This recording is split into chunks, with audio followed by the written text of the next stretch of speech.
crafty friends, it's Jess from jesscrafts.com, and today I have a whole bunch of cards using the Frosty Fun kit from Create a Smile. I'm going to be making 8 cards in this video, so that's why it's a little bit longer of a video, but let's take a look at the contents of the Frosty Fun kit.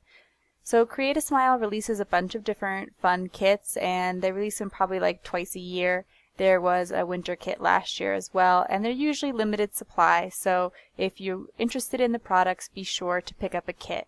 You see that this stamp set contained 2 cute little snowmen. There's this amazing die, and I want to show you what it looks like cut because it does cut out some cool intricate pieces. And I won't be using it in this video today, but there are some great cards from other design team members of Create a Smile. So you see that it cuts out the ornament, and there is the ornament topper as well as a small snowflake. Then it cuts out the background with the little snowflakes kind of cut out of it. I guess they're more like snowballs, but you know, falling from the sky, and then it cuts out the little winter scene at the bottom, and you can layer it all back together or you can use it separately. I think that using the large ornament die around an image would be nice too. And then there's a stencil, and I'll put it against some black paper so you can see it a little bit better. But it has a lot of fun snowflakes all over it, but in a very regular pattern, which is a little bit different than some of the other snowflakes that are offered in stencils. And then one of the main parts of this kit are all of these letter stickers from Create a Smile. There is no pattern paper in the kit, but instead the letter stickers, and I think that's great for a clean and simple card maker like myself. And then they're kind of probably my favorite part of the kit, although I love a lot of the contents, is the hearts and stars enamel stickers. So I really love the enamel stickers from Create a Smile because they have some unique shapes, but the hearts and stars really do it for me. And then there's this pretty pink posh mix of sequins. So I'm not going to be using all the contents of the kit, but like I said, I'm going to be making 8 cards just to show you how much you can make with this kit. Now I realize that you probably don't have enough you definitely don't have enough time to make cards with this kit if you don't have it before Christmas. However, I do think it would be something nice if you are treated to it for Christmas, or if you're purchasing after Christmas, something that would be fun so that you could create a whole bunch of Christmas cards at one time to be ready for next year. And I created these in time for this year's Christmas, but there's a lot to be said for just having a big old pile of cards to get going, and kits are perfect for that. So I'm going to be making 2 different cards, but 4 of each of the cards, using the different colorways inspired by the stickers. So the first set of cards, I'll be making 4 of these, uses the letter stickers to spell out Merry Christmas, and then I'm going to stamp one of the snowmen with it. I like to use a T-ruler to help me line up my stickers a little bit straighter. I know some people actually take all of the stickers and place them very slightly on the ruler, and then when they like the way they look, press it down. That takes a little bit more time. I was kind of trying to be a bit more quick because I was making so many cards. And so I just laid my T-ruler along the side and started sticking down the letters. The reason that a T-ruler is more helpful than a traditional ruler is because it butts up against the edge of the card, and you know that it's perfectly perpendicular, and so your line is straight. However, you notice I'm working on a grid mat, so if you're working on a grid mat, you can use a regular ruler and just kind of line up your edges of your cardstock with the graph paper or grid paper that you're working with, and then line up the ruler as well, so you know it's in a straight line. And so once I have all of the stickers done, I am ready to stamp my snowman. I kind of thought that the ice skating snowman would fit here pretty perfectly. So I will be spelling out Merry Christmas with each of the 4 different colorways and then stamping him onto it. I love to use my MISTI to stamp because I can guarantee to get crisp, clean impressions as you can with any precision stamping tool.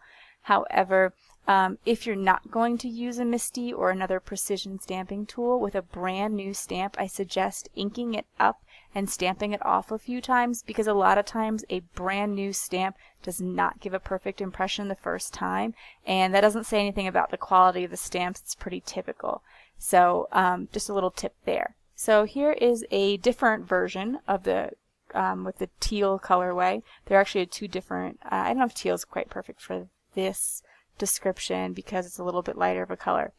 But I wanted to show just the stickers on one card, just the Copic coloring on another card, so this video does not take forever. To make the snowman look white, I actually wanted to add just a bit of color so that he has some dimension, because if I leave him plain white, he'll look really flat. So the way that I added that was just a little bit of the C00 and then blending it out with the colorless blender rather than adding more color. So just a very light touch.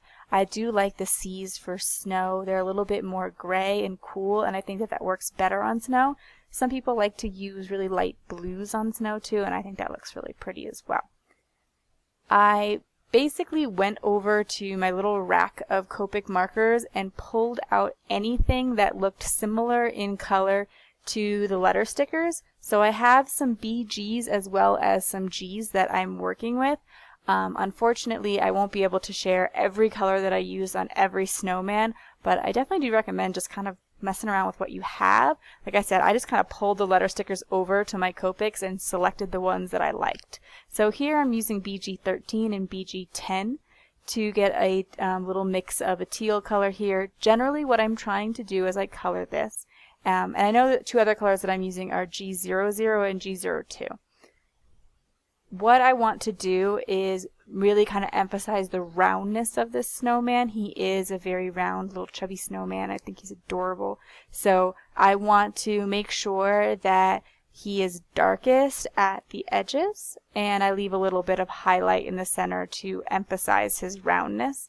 And I'm just going to keep mixing it up with the different colors of blue greens that I have out in order to create some shading, because I really want these to be monochromatic cards. You could add a highlight color because obviously with the kit it kind of shows you four colors that really go well together: a dark teal, a light sort of seafoam. I think that's probably seafoam is a good description of this color.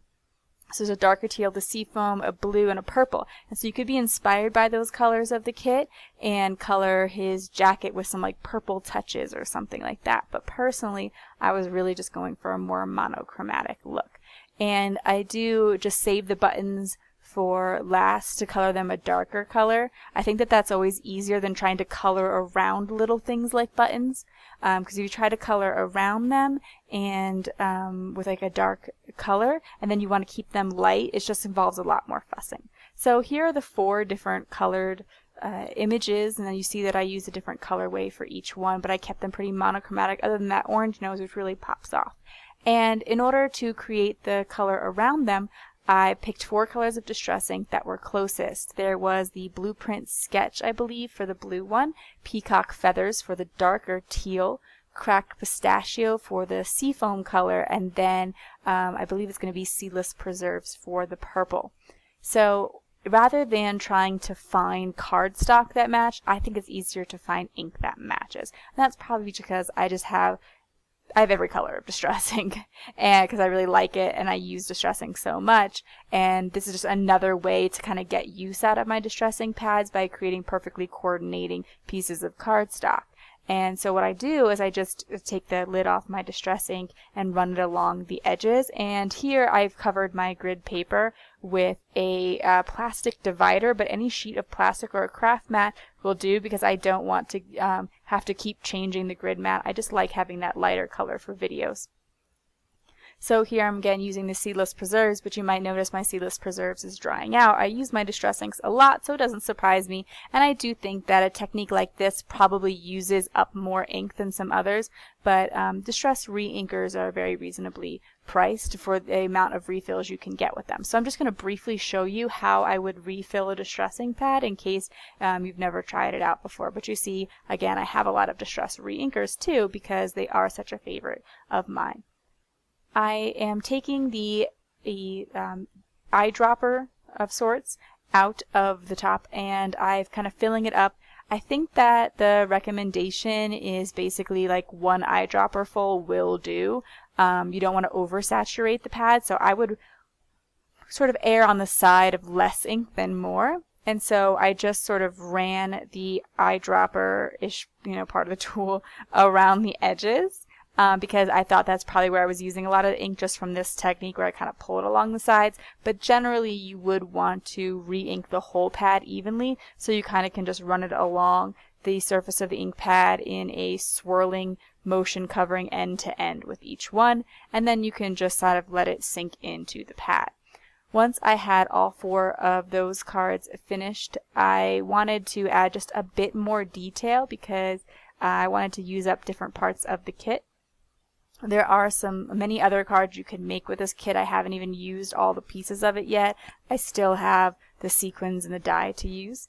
But I did want to add a little touch because I loved these star enamel shapes so much, and so I'm going to again keep it monochromatic and use the coordinating enamel shapes that match exactly with the letter stickers and place them in a little grouping of 3 on one side and 2 on the other for a total of 5, because generally things look pretty pleasing in odd numbers, and so trying to keep it odd overall and just pulling them into both sides of the card helped.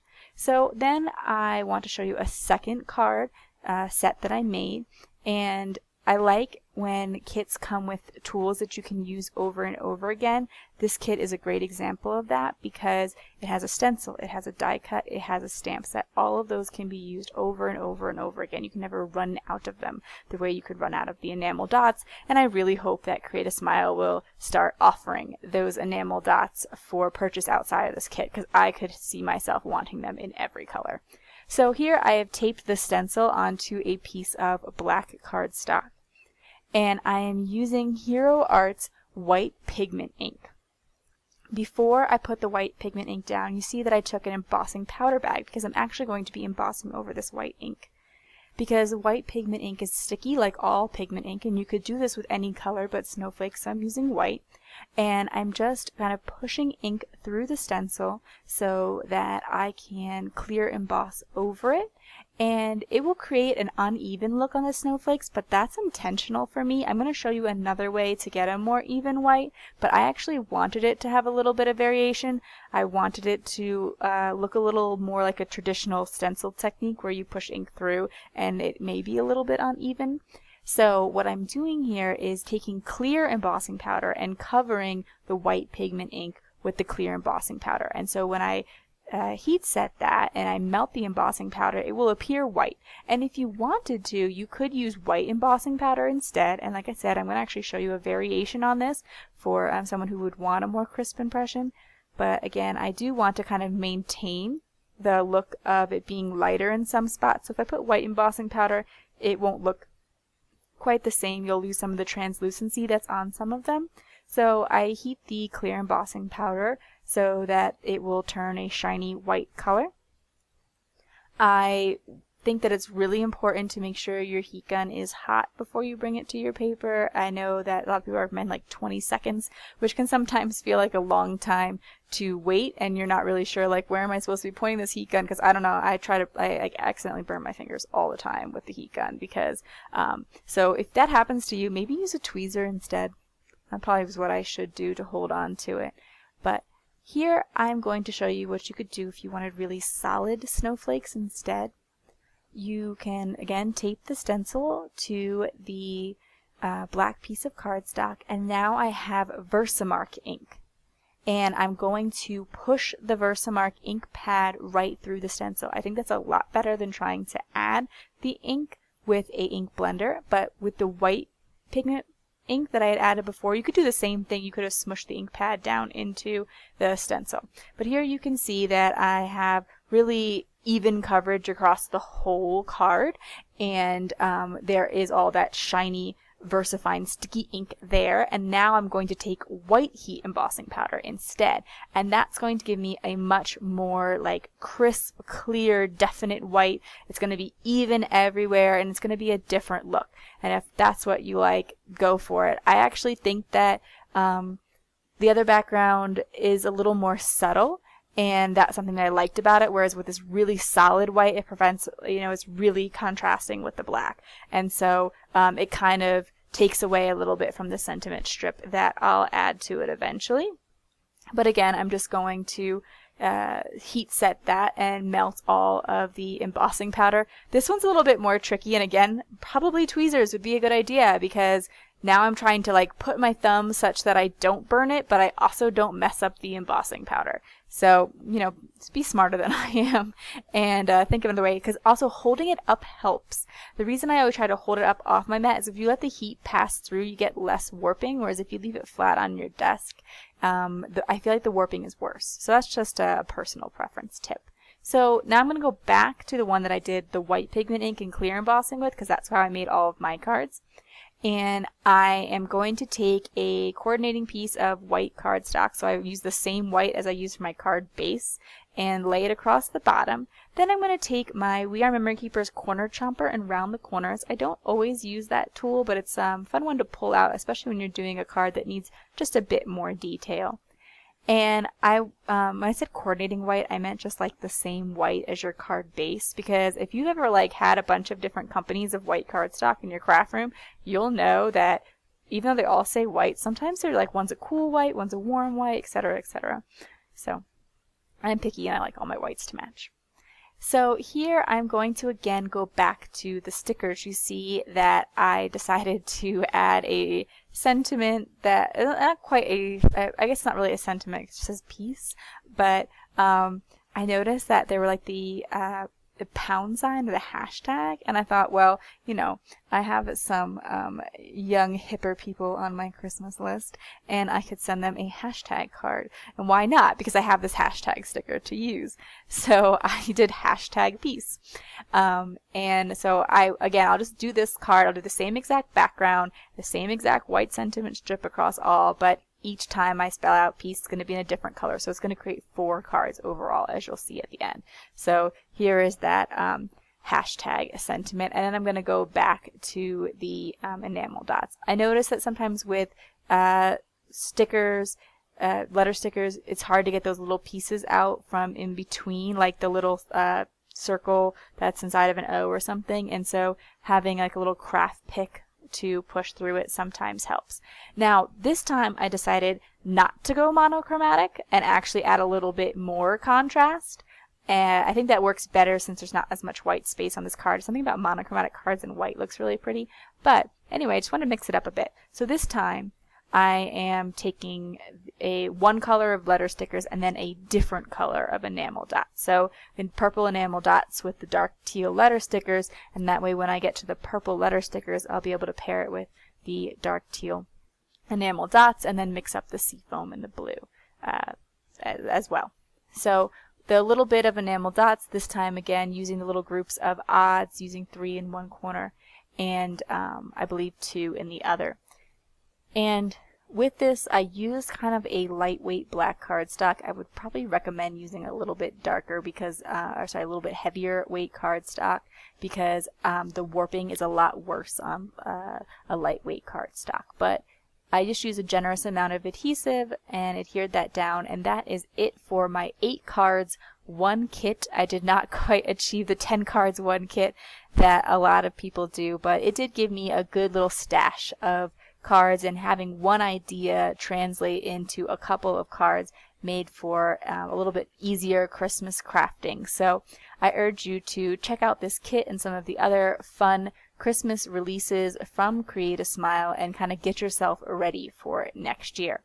That is it for me today. If you like this video, please give it a thumbs up. If you're interested in more crafting tutorials, be sure to subscribe to my channel. I'll probably be back in a little bit over a week with another card video, so happy holidays to all those who are celebrating, and I will see you soon. Bye!